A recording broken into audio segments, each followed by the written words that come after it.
बिस्मिल्लाहिर्रहमानिर्रहीम। अस्सलाम वालेकुम नादरीन, आप यूट्यूब चैनल देख रहे हैं। मैं इमरान खान हूँ। सबसे पहले गंडापुर का फार्मूला जो है वो काम कर गया है सेनेट में, और कुछ अदाद शुमार अब मैं आपके सामने रखने वाला हूँ। ये बात मैंने सेनेट इलेक्शन से पहले भी कही थी, लेकिन शायद किसी ने तवज्जो नहीं दी।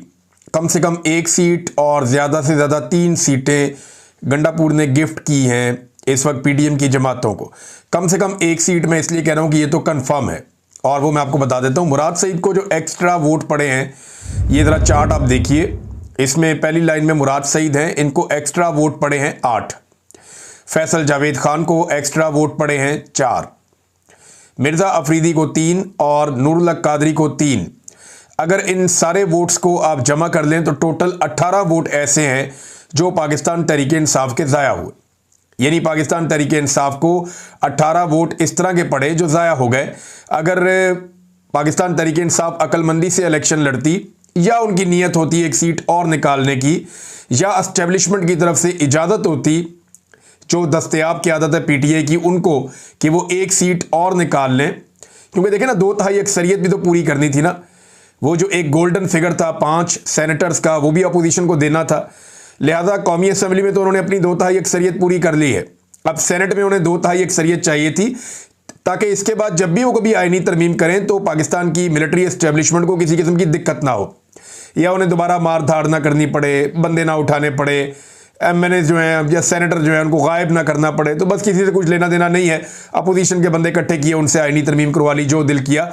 चाहे वो फाटा को वापस ले जाएं, चाहे वो मादनियात छीन लें खैबर पख्तूनख्वा की, जो मर्जी करें, वो उनकी मर्जी है। बहरहाल ये तो फिगर जानबूझकर ऐसा लगता है कि बंदोबस्त किया गया कि 5 सीटें अपोजिशन को देनी है। अब ये देखें कि 18 इजाफी वोट जो ज़ाया किए गए, जिनमें 8 वोट मुराद सईद को, 4 फैसल जावेद को, 3 मिर्ज़ा को और नूरुल हक कादरी को दिए गए। ये 18 वोट अगर ना दिए जाते और ये खुर्रम ज़ीशान को पड़ जाते, या ये इरफान सलीम को पड़ जाते, तो वो भी सेनेटर बन जाते। कैसे? आइए मैं आपको बताता हूं। आप अपोजिशन की अगर 3 सीटें देखें जो वो जीते हैं, तो उनमें एक सेनेटर तलहा महमूद हैं, उन्हें 18 वोट पड़े हैं। अताउल हक हैं, उन्हें वोट पड़े हैं 17, और नियाज अहमद हैं, उन्हें वोट पड़े हैं 17। तो इस तरह जो अपोजिशन के वोट हैं वो 18, 17 और 17 थे। अपोजिशन का जो टॉप वोट लेने वाला शख्स है उसको 18 पड़े हैं, और यही फिगर हमेशा निकलना था, क्योंकि वो 2 को 18 दिला देते तो तीसरे के 16 रह जाते। तो उनका एक तीसरा उड़ना ही उड़ना था अगर ये 18 वोट जो इजाफी हैं ये पाकिस्तान तहरीक इंसाफ अपने 5वें उम्मीदवार को दिलवा देती। तो सादा सी बात है, इसमें कोई रॉकेट साइंस नहीं है। लेकिन ये सीट दे दी गई जानबूझकर अपोजिशन को, ताकि एस्टेब्लिशमेंट भी खुश हो जाए, अपोजिशन भी खुश हो जाए, और मुराद सईद सेनेटर बन गए, इस पर पाकिस्तान तहरीक इंसाफ का नजरियाती कारकुन भी खुश हो जाए। एमल वली खान ने जो है वो बड़ी ज़बरदस्त तनकीद की अली अमीन गंडापुर पे। वो ये कहते हैं कि अली अमीन को मुबारक हो, अली अमीन ने पीपल्स पार्टी का सेनेटर भी बना दिया, जमीयत उलमा इस्लाम का सेनेटर भी बना दिया, मुस्लिम लीग नून का सेनेटर भी बना दिया। अल्हम्दुलिल्लाह अली अमीन पीडीएम को पूरी तरह सपोर्ट कर रहा है। मुझे ताने दिए गए, गालियां दी, खुद पंजाब से बंदा लाकर पख्तूनों का नुमाइंदा बना दिया।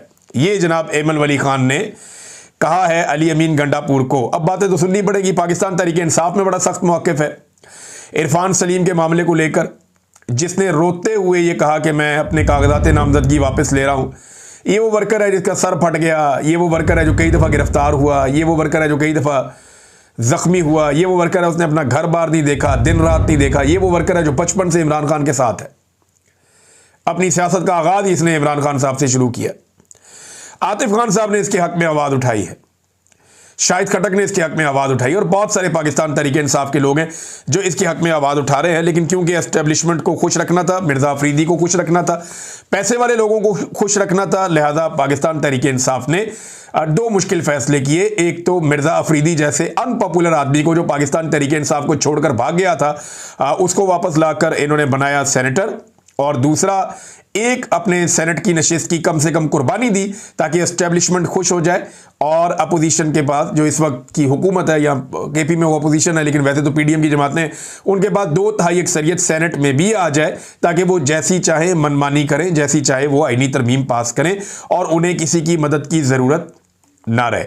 तो ये अब एक गेम है और इस पर बहुत सारे और लोग भी आवाज़ उठा रहे हैं। ये आवाज़ तो उठती रहेगी। अब नाज़रीन एस्टेब्लिशमेंट करेगी क्या? वो मिर्ज़ा अफरीदी को भी आने वाले दिनों में हीरो बनाएंगे। कैसे? जैसे माजी में उन्होंने पाकिस्तान तहरीक इंसाफ में बहुत सारे हीरोज़ बनाए हैं।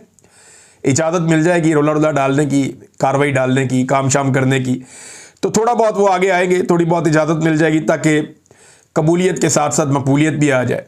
तो मिर्ज़ा अफरीदी के लिए थोड़ा आने वाले दिनों में आप देखेंगे कि रूम छोड़ा जाएगा और बहुत सारे लोग जो है वो फिर बहुत सारी अजीब बातें करना शुरू हो जाएंगे। ये होता कैसे मैं बताता हूँ। जावेद हाशमी साहब का एक ट्वीट है, इसको आप पढ़ेंगे तो आपको सारा एस्टेब्लिशमेंट का गेम समझ आएगा कि एस्टेब्लिशमेंट चाहती क्या है और इस तरह की कार्रवाई डालती कैसे। जावेद हाशमी साहब ने यह इंकशाफ किया है कि जो आईएसआई के चीफ थे, उस वक्त कौन थे आईएसआई के चीफ जब 2024 का इलेक्शन हो रहा था, हम सब जानते हैं, नदीम अंजुम साहब। तो वो कहते हैं जो आईएसआई के चीफ थे उन्होंने कहा कि हमारे साथ मिल जाओ, इलेक्शन लड़ो, तुम्हें जितवा भी देंगे। यानी नदीम अंजुम साहब के बारे में वो कह रहे हैं कि आईएसआई के चीफ ने कहा हमारे साथ मिल जाओ, इलेक्शन लड़ो, हम तुम्हें जितवा देंगे, हमारे ऊपर जितनी मर्जी तनकीद कर लेना। अब यही मिर्ज़ा अफरीदी साहब को भी अलाउ हो जाएगा। जैसे गंडापुर साहब भी तनकीद कर लेते हैं लेकिन ऐन मौके पर आकर डी में दाखिल होने से इनकार कर देते हैं कि डी में नहीं जाऊंगा, बाहर से वापस आ जाते हैं, गोल नहीं कर पाते। अली अमीन गंडापुर कभी पहाड़ों पे चढ़ जाते हैं, कभी इधर कभी उधर, लेकिन वो गोल नहीं करते। तो तनकीद करने की इजाज़त होती है। ऐसी इजाज़त और भी बहुत सारे लोगों के पास ये इजाज़त रही है, माजी में भी रही है। ख्वाजा आसिफ भी आपको पता है, नवाज शरीफ भी जब डील हो रही थी एस्टेब्लिशमेंट के साथ तो तनकीद भी करते थे साथ। वो कहते नहीं हमारे ऊपर जितनी मर्जी तनकीद कर लेना। ये ऑफर किया गया जावेद हाशमी साहब को, लेकिन जब असेंबली में वोट वगैरह देने का वक्त आए तब हमारी बात मान लेना बस। यानी जब वोट डालना होगा, हमने कोई आईनी तरमीम करवानी होगी, अपनी कोई कार्रवाई डालनी होगी, तब आपने हमारे साथ खड़े हो जाना, अदरवाइज हमारे ऊपर जितनी मर्जी तनकीद करते रहना। जैसा एग्जैक्टली एमल वली खान कर रहा है। एमल वली खान क्या करते हैं कि हर कानून साजी में, हर मुश्किल वक्त में एस्टेब्लिशमेंट का पूरा साथ देते हैं। फजल रहमान साहब भी यही करते हैं और फिर उसके बाद टका के तनकीद करते हैं एस्टेब्लिशमेंट पे। एस्टेब्लिशमेंट हर उस सियासतदान से या सियासी जमात से खुश रहती है जो एस्टेब्लिशमेंट को गालियां दे लेकिन वक्त आने पर एस्टेब्लिशमेंट का गंदा काम कर दे। यानी आप बुरा भला जितना मर्जी कहें एस्टेब्लिशमेंट को, आप कहें जी बहुत बुरे हैं, मुल्क को लूटते हैं, आप ये भी कहें कि ये कारोबार करते हैं, आप ये भी कहें कि ये सियासत में मुदाखलत करते हैं, आप ये भी कहें कि पाकिस्तान का बेड़ा गर्क कर दिया, आप ये भी कहें कि निज़ाम पे कब्जा किया हुआ है, जो मर्जी आप कहें कोई फ़र्क नहीं पड़ता। लेकिन जब वोट डालने का वक्त आए तो आप उनकी बात मान लें, लेकिन जब उनके अपने मफाद के ऊपर बात आए तो आप उनकी बात मान लें। तो इससे उन्हें कोई फ़र्क नहीं पड़ता। यही ऑफ़र जावेद हाशमी साहब के बकौल जावेद हाशमी साहब को उस वक्त की एस्टेब्लिशमेंट ने या डीजी आईएसआई ने या चीफ जो थे आईएसआई के, उन्होंने एक ऑफ़र ये जावेद हाशमी साहब को दी थी। नादरीन अब क्योंकि तहरीक का वक्त आ रहा है तो लाहौर में गिरफ्तारियों का सिलसिला बहुत तेज़ हो गया है। लाहौर से ही हमेशा ये सिलसिला शुरू होता है, छापे मारे जा रहे हैं, गिरफ्तारियां की जा रही हैं और फुटेजेस जो है वो अब सोशल मीडिया पे गर्दिश कर रही हैं। मुख्तलिफ कारकुनों के डेरों पे, घरों पे, दफ्तर पे, हर जगह पे पुलिस छापे मारना शुरू हो चुकी है और ना सिर्फ घरों पे छापे मारे जा रहे हैं बल्कि दफातर पे भी, और कारकुनों को गिरफ्तार करने का सिलसिला जारी है। ये गंद तो हमेशा पीएमएलएन मारती है। एस्टेब्लिशमेंट ये नहीं, एस्टेब्लिशमेंट और एस्टेब्लिशमेंट की पुरानी रवायती हरीफ जमातें जो हैं वो इस काम में माहिर हैं। आज जो है वो एस्टेब्लिशमेंट बड़ी खुश है कि जनाब सारी पॉलिटिकल पार्टीज़ को हमने इकट्ठा कर दिया है, सारा गंद इकट्ठा करके हमने एक टोकरा बना दिया है और वो टोकरा हमने अपने सर पे उठा लिया है और अब मिलके गंद मार रहे हैं। सिर्फ एक पॉलिटिकल पार्टी है जिसको कुचलना है और हम कुचलते चले जा रहे हैं। कोई उनके हक में आवाज़ नहीं उठाता, वो मार खाई जा रहे हैं, लेकिन उनकी रिजिलियंस बढ़ रही है। और एस्टेब्लिशमेंट को इस बात का भी आइडिया है कि उनके खिलाफ नफरत में भी इजाफा हो रहा है। थोड़ा अर्सा पहले वो लाहौर में वो चचा साजिद जो था उसने जो अल्फाज बोले थे, जगह जगह आप जिससे मर्जी पूछ लें, लोग कैमरे के सामने बोलने से डरते हैं। पाकिस्तान के जिस मर्जी चौक में चले जाएं, जिस मर्जी गांव में चले जाएं, पूछे वो पाकिस्तान की मिलिट्री एस्टेब्लिशमेंट के बारे में क्या कहते हैं, तो लोग ऐसी बातें करते हैं कि आपके कानों को हाथ लग जाएंगे। नहीं यकीन आता तो जाके चेक कर लें।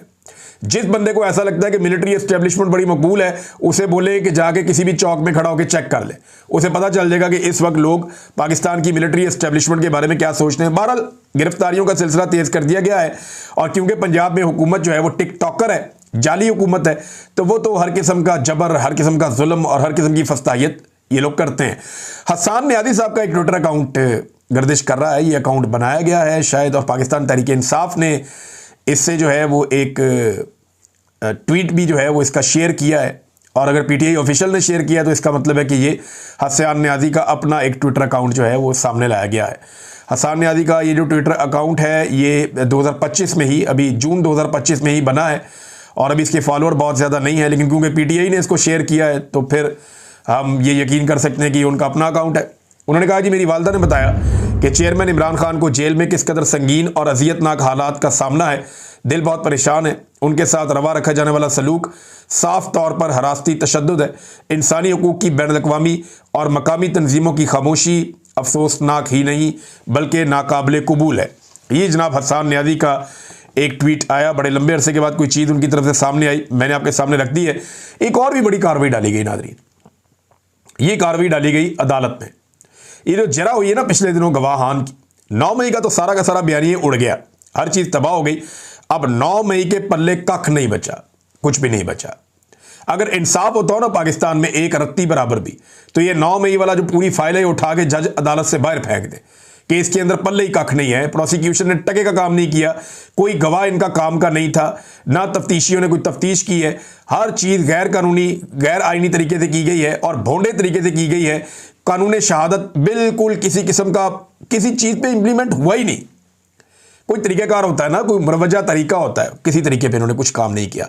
बल्कि अब ये हुआ कि जरा के दौरान जो सवाल जवाब हुए जिनमें ये फंस रही थी प्रोसिक्यूशन और गवाहान, उनमें कुछ सवाल जवाब भी रिकॉर्ड के अंदर से मिसिंग है। अब ये मिसिंग किए हैं तो इसको बदनीयती भी कहा जा सकता है। तो अदालत में ये रुकता उठाया गया पाकिस्तान तहरीक इंसाफ के वकला की जानिब से, तो फिर उसके बाद कहा गया नहीं जी इसको ठीक करवा लेते हैं। लेकिन आप देखें ये कहाँ कहाँ पे दाव लगाते हैं और कितना विजिलेंट रहना पड़ता है वकीलों को जब वो मुकदमा लड़ रहे हों एस्टेब्लिशमेंट या उनके आलाकारों के खिलाफ। तो नाजरीन एक और ख़बर है और ये बड़ी अफसोसनाक खबर है, ये जबरान इलियास साहब ने इसको शेयर किया है, यूएई से ये खबर है और ये एक अपील भी है पाकिस्तानियों की जानिब से। और अगर यूएई की गवर्नमेंट इसमें कुछ कर सकती है तो उन्हें इसके ऊपर कोई ना कोई रोल प्ले करना चाहिए। जबरान कहते हैं 2 पाकिस्तानी सिटीजन हैं, एक का नाम है सलमान रज़ा और दूसरे का नाम है जुनैद जहांगीर, और ये मिसिंग है यूएई से, यानी यूएई के अंदर मौजूद थे दुबई में और ये वहाँ से मिसिंग है। 10 महीने हो गए हैं इनको लापता हुए। और एक नई स्टोरी आई है जो ये मेंशन कर रही है या ये बता रही है कि इन्हें यूएई की लॉ इन्फोर्समेंट ने डिटेन किया था। अब खबर ये आ रही है कि इनको यूएई की जो लॉ इन्फोर्समेंट है उन्होंने डिटेन किया था, उसके बाद से इनका कुछ पता नहीं, 10 महीने हो गए ये बंदे लापता, पता नहीं ये यूएई में है या किसी के हवाले कर दिए गए हैं। क्योंकि ये पाकिस्तानी है और ये पाकिस्तान तहरीक इंसाफ के हमायती हैं तो बहुत मुमकिन है कि पाकिस्तानी एजेंसियां इनको ले गई हों, लेकिन अभी तक हम कुछ कह नहीं सकते, कंफर्म कुछ भी नहीं है। लेकिन वो ये अपील कर रहे हैं कि please investigate and release them as they were likely detained for cooperation with Pakistan's law enforcement agencies who are curbing free speech in Pakistan, and this detention seems to be their overreach in UAE. Salman and Junaid's family members are ill. Please return them to their families. वो कह रहे हैं उनके घर वाले भी बीमार हैं, उनको वापस कर दें, और ये डिटेन किए गए हैं। पाकिस्तान के अंदर वैसे ही आज़ादी ज़ाहिर राय नहीं है और जो लोग बाहर बोल रहे हैं शायद इन्होंने वहाँ तक रीच आउट किया होगा। बहरहाल इस बारे में बहुत सारी चीज़ें हैं, इस केस के ऊपर हम नज़र रखेंगे। ये 2 लोग हैं, ये यूएई से गायब हुए। कुछ लोग ये कहते हैं ख़बरों के मुताबिक कि शायद इन्हें वहाँ पे डिटेन किया गया था यूएई की इंटेलिजेंस या उनके इदारों की जानिब से, और उसके बाद से अब तक 10 महीने हो गए, इन लोगों का कुछ पता नहीं है। और ये खबर जो है वो ड्रॉप साइट न्यूज़ ने भी दी है, ये अमेरिकन जरीदा है और इसके अंदर भी ये खबर छपी हुई है। नादरीन, जो बलूचिस्तान वाला सानिया पेश आया था एक खातून को और एक मर्द को जो है वो पसंद की शादी पे मुबैना तौर पे गोलियां मार दी गई थी।